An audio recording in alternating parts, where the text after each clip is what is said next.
8 जिल्लाको red warning जारी। तो चलन देखा संपूर्ण अपडेट कौन रही। पश्चिम और उत्तर पश्चिम शुष्क वायु प्रभाव जो राज्य में एवं प्रबल ग्रीष्म प्रवाह जारी रही। आसंता 4 दिन राज्य में तातीर निस्तार नहीं बोली भुवनेश्वर आंचलिक पाणीपाग केन्द्र पूर्वानुमान करिछि।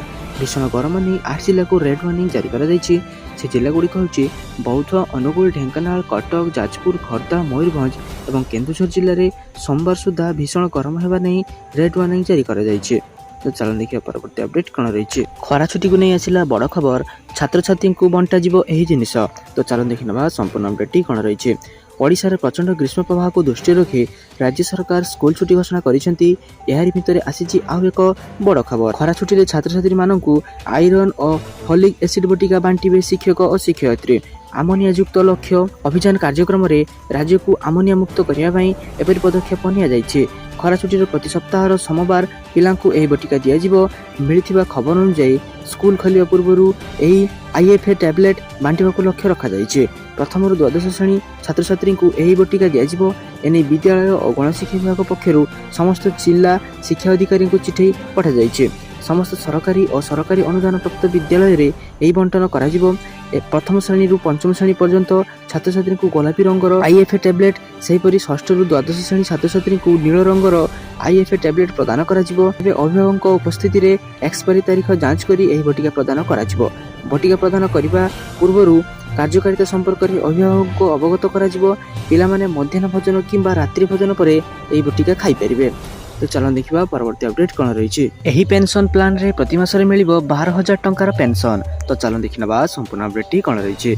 आपण जीवन बीमा करने सहित जदि एक भल पेंशन प्लान खोजुछंती ताले जीवन बीमा निगम रो सरल पेंशन योजना आपनक पई खूब लाभप्रद हेबो। जीवन बीमा निगम रो सरल पेंशन योजना रे आपनक केवल थरे प्रीमियम देबाक पड़िबो। आउ तापरे 60 वर्ष परे आपण प्रति मास 12,000 टंका पेंशन पाई परिबे। आपण एही पेंशन टंका को सारा जीवन पई पाइबे। एलआईसी रो दुई प्रकार सरल पेंशन स्कीम रही। उभय आपनक पई लाभप्रद साब्यस्त हेबो। हेले जानि नियंतु केउथिरे कोन रही वैशिष्ट्य। प्रथम प्लान रो नाम होची life annuity with 100% return of purchase price. यही प्लान सिंगल लाइफ पाई प्रযোज्य, अर्थात यही पेंशन योजना केवल जड़े व्यक्ति ही पाई परिबे। प्रथम प्रकार योजना अनुसार जे पर्यंत पेंशन भोगी जीवित अछंती से पेंशन पाइबा जारी रखिबे। तापर तांको द्वारा मनोनीत होइथिबा व्यक्ति बेस प्रीमियम पाइबे। द्वितीय प्लान हेउची pension scheme with joint life scheme. मिलित जीवन पाई एक भल पेंशन योजना। एथिरे उभय स्वामी और स्त्री पेंशन पाई थांते। एथिरे पति बा पत्नी जे भी दीर्घ समय पर्यंत बंची रहंती से पेंशन पाई थांती। जेतेबेले उभय आ संसार नाहंती सेतेबेले तांको द्वारा मनोनीत व्यक्ति बा नोमिनी मूल मूल्य पाई परिबे। तो समस्ते शीघ्र जाई निकटस्थ एलआईसी ऑफिस रे प्लान विषय रे संपूर्ण जांच करि नियंतु एवं एहा को आवेदन करि दियंतु। तो चलन देखिया परवर्ती अपडेट कौन रही। केंद्र सरकार बड़ निष्पत्ति महिला चाषी को देवे स्पेशल उपहार। तो चलन देखा संपूर्ण अपडेट कौन रही। महिला कृषक मान अधिक सशक्त करने नाम ड्रोन लक्ष्मी दीदी योजना भारत सरकार एक नुआ तथा अनन्य योजना आरंभ करुछंती। ए योजना हेउची नाम ड्रोन लक्ष्मी दीदी योजना। ए योजना अधीन रे महिला कृषकों को ड्रोन जोगाई दिया जिवो। एहा सेमानंको कृषि कार्य रे सहाय्य करिवो।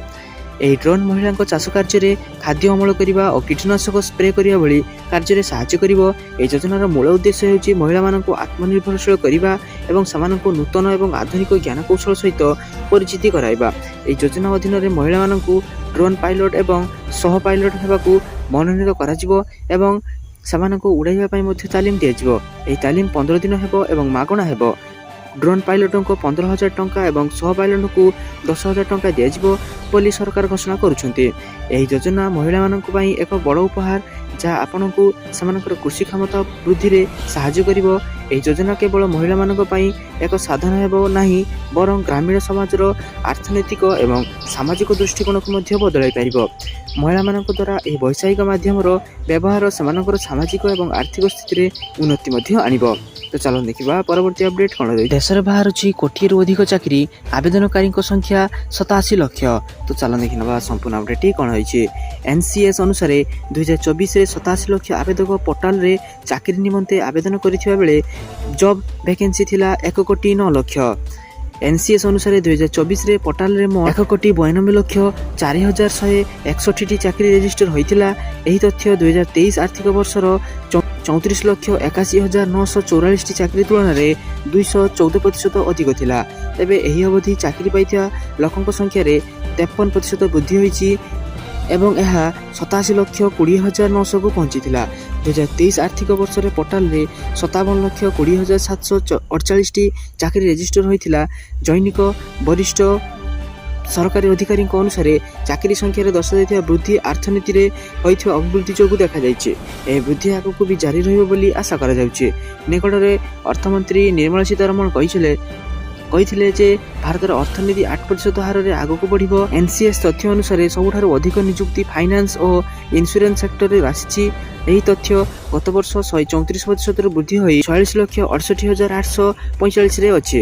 ଏହା ପଛକୁ ସବୁଠୁ ଅଧିକ ଚାକିରି ଅପରେସନ ଓ ସପୋର୍ଟ ସେକ୍ସନରେ ରେଜିଷ୍ଟର ହୋଇଛି। ଏଥିରେ ଗତ ବର୍ଷ ତୁଳନାରେ 286% ଅଭିବୃଦ୍ଧି ହୋଇଛି। ସିଭିଲ ଓ କନଷ୍ଟ୍ରକ୍ସନ ସେକ୍ଟରରେ ଚାକିରି ସଂଖ୍ୟା ବୃଦ୍ଧି ପାଉଛି। 2023 ଆର୍ଥିକ ବର୍ଷରେ ଏହି ସେକ୍ଟରରେ ମାତ୍ର 9,396ଟି ଚାକିରି ରେଜିଷ୍ଟର ହୋଇଥିବା ବେଳେ ପୋର୍ଟାଲରେ 2024ରେ 11,75,900ଟି ଚାକିରି ରେଜିଷ୍ଟର ହୋଇଯାଇଛି। ତ ସାରା ଦିନରେ ଏପରି ବଛା ଏବଂ ଗୁରୁତ୍ୱପୂର୍ଣ୍ଣ ଖବର ଜାଣିବା ପାଇଁ ଆମ ଚ୍ୟାନେଲକୁ ସବସ୍କ୍ରାଇବ କରି ରଖନ୍ତୁ ଏବଂ ଆମ ଭିଡ଼ିଓକୁ ଗୋଟେ ଲାଇକ୍ କରିଦିଅନ୍ତୁ। ଧନ୍ୟବାଦ।